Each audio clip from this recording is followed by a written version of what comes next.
Hello, welcome to NHK Newsline. It's 8 a.m. here in Tokyo. I'm Miki Yamamoto. Countries around the world have denounced North Korea's latest and most powerful nuclear test to date. Following the Sunday test, U.S. President Donald Trump took to Twitter to comment. In one tweet, he wrote, "Their words and action continue to be very hostile and dangerous to the United States." The U.S. president also said, "North Korea is a rogue nation which has become a great threat and embarrassment to China, which is trying to help but with little success." Later in the day, Trump did not rule out military action when reporters caught up with him as he was leaving church with his wife. Mr. President, will you attack North Korea? Trump also used Twitter to threaten another option the U.S. is considering, stopping trade with any country that does business with the North.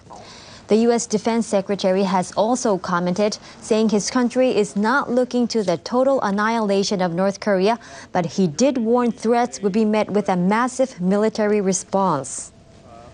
We have many military options, and the President wanted to be briefed on each one of them.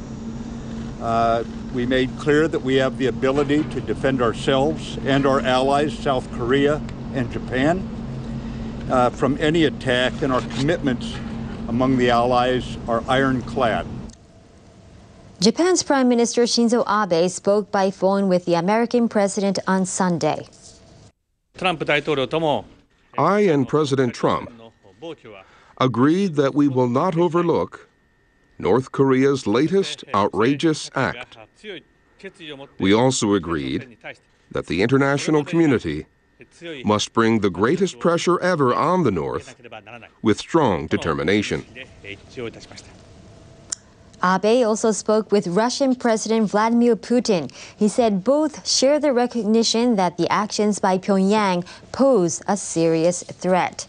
Now, in South Korea, the presidential office has released a statement saying Seoul will continue to push for denuclearization through peaceful means. Earlier on Sunday, President Moon Jae-in took a stronger stance. He told his National Security Council that he is disappointed and angered by the test. Moon said his country will work with the rest of the international community on ways to punish the North. Meanwhile, South Korea's National Security Council director is pressing for further diplomatic measures to completely isolate Pyongyang. Russia and China have also strongly condemned the nuclear test. The criticism came as the leaders of both countries met on the sidelines of the so-called BRICS summit in China. China's state-run Xinhua News Agency reports President Xi Jinping and Russian President Vladimir Putin agreed to work closely together for a nuclear-free Korean peninsula. The Russian Foreign Ministry says it's essential to keep composure and avoid any acts which could lead to further escalation of tensions. China and Russia are prioritizing dialogue over pressure as the North accelerates its nuclear and missile development. They are expected to ask the U.S. and Japan to stay calm in responding to the current situation. Now, before its test, North Korea released photos of what it claimed is a hydrogen bomb designed to fit on an ICBM. State-run Korean Central Television showed leader Kim Jong-un inspecting the purported bomb at a nuclear weapons research institute. Pyongyang says it then tested a hydrogen bomb designed for a long-range missile on Sunday. It is the country's 6th nuclear test. State media say Kim ordered the test and called it a perfect success that generated a much larger force than any other tests in the past. Japanese and South Korean officials say the tremor generated by the blast was 10 times more powerful than its last nuclear test a year ago. Meanwhile, the United Nations Security Council is set to meet on Monday morning to discuss North Korea's latest violation of UN resolutions. Since 2006, the United Nations has been imposing sanctions on North Korea over its nuclear tests and ballistic missile launches. But the North developed the programs by exploiting gaps in the sanctions. NHK World's Yukari Kondo explains. Please raise their hands. The first sanction was adopted in 2006 in response to Pyongyang's initial nuclear test. Thank you. It calls on all UN member states to prohibit or freeze North Korean funds that could be used for the development of weapons of mass destruction. This action by the United Nations, which was swift and tough, says that we are united in our determination to see to it that the Korean Peninsula is nuclear weapons free. Despite sanctions resolutions having expanded, Pyongyang has obtained goods and materials needed for nuclear and missile programs. Panamanian authorities seized a North Korean ship in 2013 and found Soviet-era components for missiles and fighter jets. A panel of experts set up by the Security Council discovered the North has continuously violated the resolution by importing materials from all over the world. Though neighboring countries have tightened their own sanctions against Pyongyang, the North has expanded its obsession with a nuclear program.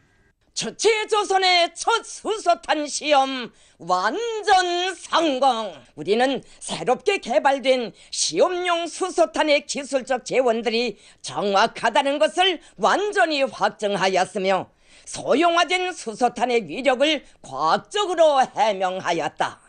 The first nuclear test in January 2016 made the UN Security Council adopt the first stronger sanctions resolution.